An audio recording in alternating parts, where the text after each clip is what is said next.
السلام علیکم ناظرین، میں ہوں ساجد غنی، آپ دیکھ رہے ہیں پروگرام صحافی کی نظر سے۔ ایک اور قسط میں آج ہمارے ساتھ متین حیدر صاحب موجود ہیں، ان سے آج بھی سوالات کریں گے اور ان سے یہ جانیں گے کہ ڈاکٹر عافیہ صدیقی کون ہے اور ان کے اوپر کیا الزامات ہیں۔ جی، عافیہ صدیقی بیسیکلی ایک پاکستانی خاتون ہیں، ایجوکیشنسٹ تھیں، وہ امریکہ میں وہ رہائش پذیر تھیں اور بہت عرصہ پہلے وہ امریکہ چھوڑ کے واپس پاکستان آ گئیں۔ کراچی سے ان کا تعلق تھا، تو کراچی سے بیسیکلی وہ پھر گئیں کچھ جسے کہتے ہیں یہ سوشل ورک اور جسے چیریٹی سوشل ورک، انسانیت کی بنیاد کے اوپر خدمت کرنا، ان تمام چیزوں کے لیے جو ہے وہ افغانستان آتی جاتی تھیں۔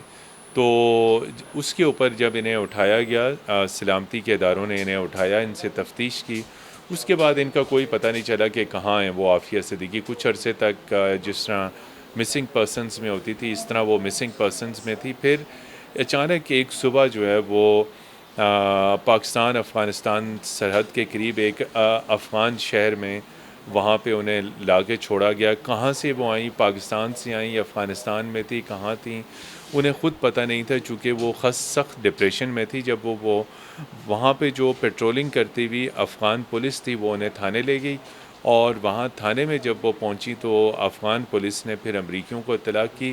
امریکیوں کی وہاں تھانے میں جو آمد ہوئی، اس آمد میں تھوڑی سی تاخیر ہوگی۔ عافیہ صدیقی اس تھانے میں ایک کمرے میں بیٹھ گئیں، اس کمرے میں آگے پردہ لگا ہوا تھا۔ جب کوئی 12-14 گھنٹوں کے بعد جب امریکی فوج آئی وہاں پہ اس تھانے کے اندر، تو اندر جب وہ افغانیوں سے بات کرنے لگے تو شور شرابہ ہوا، پردہ جو ہلا تو اس میں ایک امریکی فوج کی گن جو ہے وہ دیوار کے ساتھ لگی ہوئی تھی، وہ گن گر گئی۔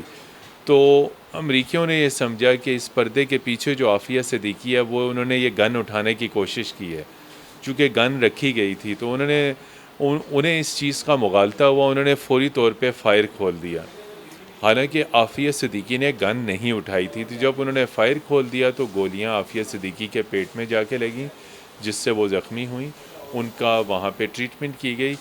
یہ ایک الزام تھا کہ عافیہ صدیقی نے بندوق امریکی فوج کے اوپر اٹھائی، اس کے اوپر حالانکہ الزام ثابت نہیں تھا، اور جو حقیقت ہے تھانے کے اندر کی بھی ویڈیو اور پکچرز تھیں کہ وہ پردہ ہلنے سے گن جو سائڈ پہ پڑی تھی وہ ہلی، ورنہ اگر وہ خود گن اٹھاتی، اگر انہیں گن چلانے کی تربیت ہوتی تو وہ وہاں پہ بہت نقصان کر سکتی تھیں۔ اس لیے کیس عافیہ صدیقی کی فیور میں جا رہا تھا، چونکہ شہادت ان کے خلاف گن اٹھانے کی مضبوط نہیں تھی۔ مقدمہ نیو یارک کی عدالت میں چلا، چونکہ وہ ذہنی طور پہ خاصی ڈپریشن میں تھی، خاصی انڈر اس میں تھیں، تو مقدمے سے وہ جیتنے کے انتہائی قریب تھیں، لیکن اپنی کچھ حماقتوں کی وجہ سے جب ان سے پوچھا گیا وہاں پہ تو انہوں نے اقرار جرم کر لیا، حالانکہ انہوں نے اقرار جرم انہیں نہیں کرنا چاہیے تھا۔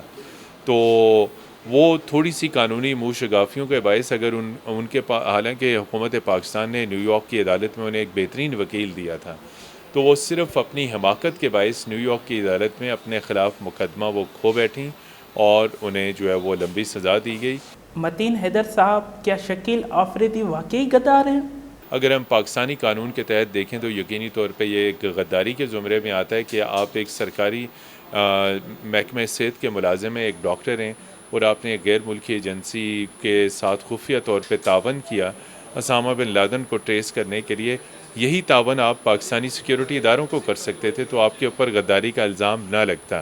اب چونکہ ڈاکٹر شکیل آفریدی پاکستانی جیل میں ہیں، قانون کے تحت وہ جیل میں ہے، تو اس لیے یہ کہا جا رہا ہے امریکہ ان کی رہائی کے لیے پاکستان کے اوپر دباؤ ڈالتا ہے، تو اس لیے کہا یہ جاتا ہے کہ اگر شکیل آفریدی امریکہ کو دے دیا جائے، حالانکہ وہ پاکستانی شہری ہیں، اور اس کے بدلے میں عافیہ صدیقی پاکستان آئے، یعنی تبادلہ کیا جا سکتا ہے۔ متین صاحب، جب عمران خان کی وائٹ ہاؤس میں پریزیڈنٹ ڈونلڈ ٹرمپ کے ساتھ ملاقات ہوئی تو انہوں نے کیا عافیہ صدیقی کے لیے کوئی نقطہ اٹھایا تھا؟ جبکہ الیکشن جو ہوئی تھی اس میں بھی عمران خان کا یہ ایک ایجنڈا تھا کہ عافیہ صدیقی کی رہائی ہمارے اوپر لازم ہے۔ 22 جولائی کی یہ بات ہے، جب ہم وائٹ ہاؤس میں تھے، اس وقت ہمارا مکالمہ ہو رہا تھا پریس انٹریکشن کے دوران امریکی صدر سے اور وزیر اعظم عمران خان صاحب سے۔ امریکی صدر ڈونلڈ ٹرمپ نے جب کسی اور صحافی سے مخاطب ہوئے تو میرا جو ہے وہ ڈائریکٹ انٹریکشن وزیر اعظم عمران خان صاحب سے ہو گیا۔ میں نے ان کی طرف اشارہ کیا. میں نے کہا انہیں مجھ سے پوچھا آپ کس پہ سوال کرنا چاہتے ہیں؟ میں نے کہا عافیہ صدیقی پہ. تو انہوں نے پھر اشارہ کیا کہ عافیہ صدیقی کے اوپر آپ نے سوال نہیں کرنا. تو لیکن ایک اور خاتون کالمسٹ تھی, انہوں نے آ کے جو ہے وہ اس کے اوپر سوال کر دیا جس کو انہیں انتہائی ناگوار گزرا. اس سے یہ ظاہر ہوتا ہے کہ عافیہ صدیقی کے اوپر وزیر اعظم عمران خان صاحب امریکی حکام کے ساتھ بات چیت نہیں کرنا چاہتے تھے, چونکہ عافیہ صدیقی کا معاملہ پاکستانی اور امریکی قیادت کی جو مذاکرات کا ایجنڈا ہے اس کے اوپر نہیں تھا. لیکن اس کے اوپر جو اگر ہم اس کا تجزیہ کریں تو دیکھیں وزیر اعظم عمران خان صاحب کے پاس یہ ایک بہت بڑی اپرچونٹی تھی جب امریکی صدر سے وہ ملیں, اور عافیہ صدیقی کی رہائی ان کی الیکشن کمپین کا بھی حصہ تھی. پاکستان کے اندر پی ٹی آئی وہ ہمیشہ کہتے تھے وہ عافیہ صدیقی کی رہائی کے لیے جب بھی امریکہ صدر سے ملاقات کریں گے تو معاملہ اٹھائیں گے. تو یہ معاملہ نہ اٹھانا یہ بہت سارے سوالات کو جنم دیتا ہے, بہت ساری چیزوں کے اوپر سوالیہ نشان آتے ہیں کہ آخر کیا عوامل ہیں جس کے باعث وہ عافیہ صدیقی کے معاملے کے اوپر سمجھوتا کر گئے اور امریکی حکام کے ساتھ انہوں نے یہ معاملہ نہیں اٹھایا. بہت شکریہ متین حیدر صاحب, آپ نے اپنا قیمتی ٹائم ہمیں دیا. اپنے میزبان ساجد غنی کو اگلے پروگرام تک دیں اجازت. اللہ حافظ.